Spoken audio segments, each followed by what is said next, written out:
Olá, bem-vindos ao quadro. Vamos continuar nossas aulas sobre o sistema digestório. Nessa aula, falando um pouquinho sobre a digestão no estômago. O que acontece quando o alimento chega no estômago? Sendo que já aqui no estômago, nós vamos chamar aí o bolo alimentar de quimo, ok? Então, quando o quimo está aqui no estômago, o que acontece? Então, começando, então, eu tenho aqui uma pequena imagem mostrando para vocês a localização do estômago, né? Ele fica aqui mais voltado para o lado esquerdo do nosso corpo, e o estômago, ele é a continuação aí do esôfago. Então, o esôfago, ele termina aqui no estômago, sendo que existe um esfíncter, que é chamado de esfíncter esofágico, que é o esfíncter que vai controlar aí a passagem do bolo alimentar do esôfago para o interior do estômago. E aqui na porção final, quando o estômago já se abre aí para o intestino delgado, existe outro esfíncter que também controla a, o caminho do bolo alimentar, que é o esfíncter pilórico. Esses dois esfíncteres são músculos que vão controlar aí a entrada e a saída do alimento do interior no estômago, indo aqui em direção do esôfago para o intestino delgado, ok? Bom, aqui na parede interna do estômago, nós temos as chamadas glândulas estomacais.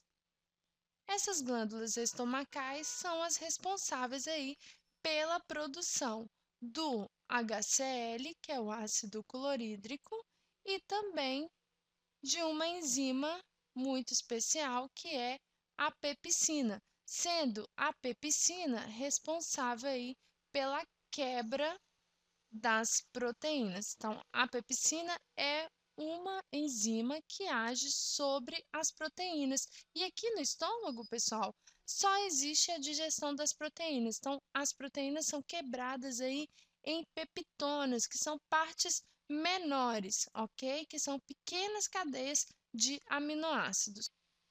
O HCl é muito importante porque a pepsina só atua em pH ácido, tá? O HCl permite aí que o pH do estômago gire em torno de 2. Não vou colocar mais 2, não. Gira em torno de 2, um pH ácido, ok? Para quem precisa de um pouquinho mais de informação, as glândulas estomacais, elas estão em invaginações da mucosa, sendo que elas são formadas por células parietais, que são as células que vão produzir o HCl. Então, aqui, ó, são células parietais que produzem o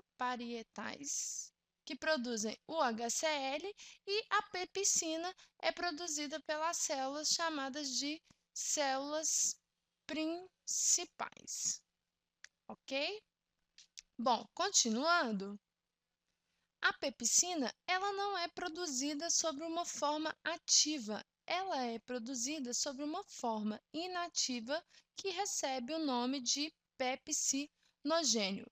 Já adiantando, toda substância que vocês virem aí ao longo das aulas de biologia com esse final aqui, ó, gênio, são substâncias inativas, tá bom? Então, pepsinogênio é uma forma inativa que é ativado pelo HCl.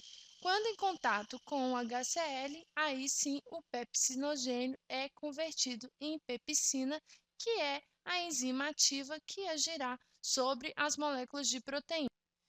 E olha que legal, quando a pepsina é produzida, ela estimula a liberação de pepsinogênio. Esse processo é classificado como feedback positivo, ou seja, toda vez que a produção de uma substância estimula a liberação da substância reagente, nós chamamos de feedback positivo. E quando somos bebês? Quando somos bebês, existe uma enzima especial, que é a renina. A função da renina é coagular o leite. E por que coagular o leite é importante? Porque isso aumenta o tempo de permanência do leite no estômago do bebê, mantendo o bebê mais tempo satisfeito com a alimentação. Então, para finalizar nossa aula, quando o bolo alimentar entra no estômago, ele vai sofrer a ação da enzima pepsina, que reage quebrando as proteínas em pedaços menores chamados de peptonas. A partir daqui, o quimo já pode seguir para o intestino delgado, ok? Bom, espero que vocês tenham compreendido. Se tiverem alguma dúvida, envie para nós através do site quadro.com.br. Um abraço!